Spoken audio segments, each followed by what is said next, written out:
جماعة ماشيين جنب نادي سور النادي الأهلي أهو بالقاهرة.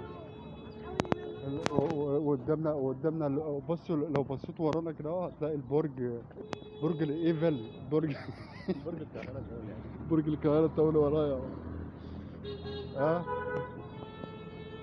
اه شوفوا برج القاهرة جميل ازاي، ما شاء الله. والله ما تيجي علاء نطلع البرج، علاء نطلع البرج يا علاء. هترمي نفسك منه ولا ايه؟ كنا عايزين نقابل الكابتن محمود الخطيب. ما نعرفش نقابله. كابتن محمود الخطيب يا لا ابني، مش هتعرف تقابل الناس دي. الكابتن محمود الخطيب. احنا دلوقتي ماشيين في منطقة النادي الأهلي، وديت البوابة الرئيسية يا جماعة اهيت. وبالصلاة على النبي شغل فاخر من الآخر يعني.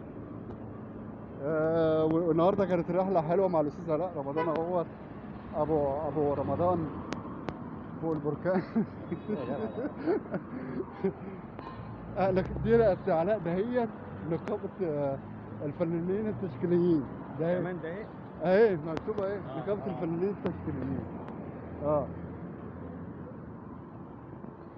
يعني انت بص اللي بتاع اعلانك هنا دي بتاع ديت نقابة الفنانين التشكيليين. البرج ورانا اهو، برج القاهرة ورانا اهو يا ابني. اهو